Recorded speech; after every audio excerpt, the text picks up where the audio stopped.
So I've come to realize that many of the roads and scenic routes that I have been traveling in the US over the last 3 or 4 years are here mainly because of a program that was started in 1932 called the Civilian Conservation Corps.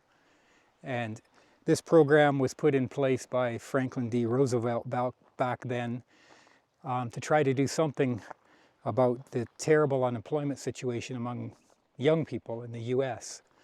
And at that time, the majority of young men between the ages of 17 and 25 were unemployed. So he started this program to put them to work, basically, created a number of camps, including this one here. This particular one's called Camp Growden, to give them work, and that work specifically focused on developing roads and access to parts of the country that up to that point didn't really have them. And so many of the scenic roads that we travel on now, many of the national parks, state parks, and hiking trails were built during that period. During a 9-year period, over 300,000 boys basically between that age went through this program. They were given a place to live, basically in camps, given meals, and the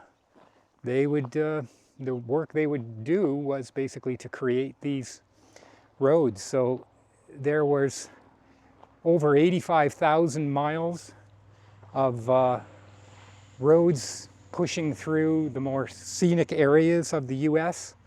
Over 40,000 miles of hiking trails were created during that time. And it's those roads now that we travel on that are considered the scenic byways of America. And many of those hiking trails that are used today, that's when they were created by that group. And so for me, of course, these scenic byways tend to be some of the best riding roads in North America. In fact, where I am right now is on Washington State Highway 20, which runs near the Canadian border. I dropped down from south of Kelowna into the US, specifically to ride this road. This is about the 4th or 5th time that I have done this route, and I keep returning to it because it is a beautiful scenic route up through the mountains. This area here that I just stayed in last night, it's called Sherman Pass. It's a high pass, about 4,500 feet, and there's a beautiful little campground there. And a lot of these little campgrounds too were created through that same program.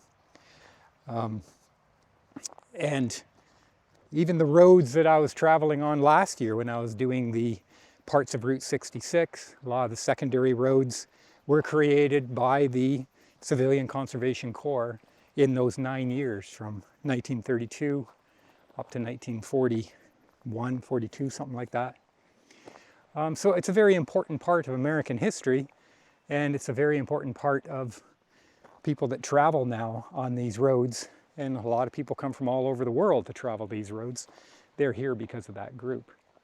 So for me, I found out about these roads mostly from a book called Blue Highways, which was written by William Least Heat Moon back in the early 80s.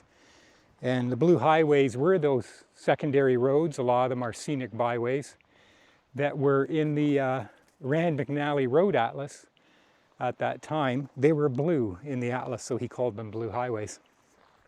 And he spent a couple of years traveling in a van that he had kind of converted, and he wrote about all the people that he met along the way. And that was really a big inspiration for the way that I like to travel. He traveled on his own, and he would try his best to get into places in local communities like cafes, some motels, and to meet the local people and learn more about what their life was like.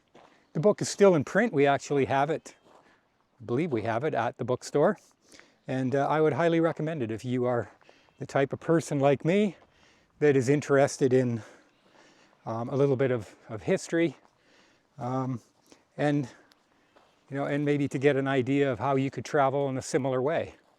It's a low impact travel, meeting a lot of the local people and learning about the area that you're traveling through. So it's interesting to learn for me how a lot of these highways were created, why they're here in the first place, and many of them have been kept up. This Highway 20, which stretches definitely, I don't know how far, but from Washington State all the way through, I'm heading into Montana, a little bit of Idaho it crosses over. I would highly recommend it as a route if you're heading across country, heading west, as an alternative to the interstate or even Highway 2, which is what a lot of people take as a secondary highway. This is even more secondary. So that's State Highway number 20, the Scenic Byway. So today I'm heading east, heading towards home. This is basically my last day on the road. Well, tomorrow will be the final last day when I'm going to arrive at home tomorrow. I have a campsite that I'm going to, that I'll do a bit of a video kind of wrapping up this whole trip. It's a campsite that I have finished a lot of my trips off at in the past few years. I've stayed there again about 4 or 5 times. And it's just north of Libby, south of Eureka, Montana, which is where I'll be crossing over tomorrow. So another beautiful day. Certainly the weather's cleared up now, which is nice. Out of the rain. It's not too hot.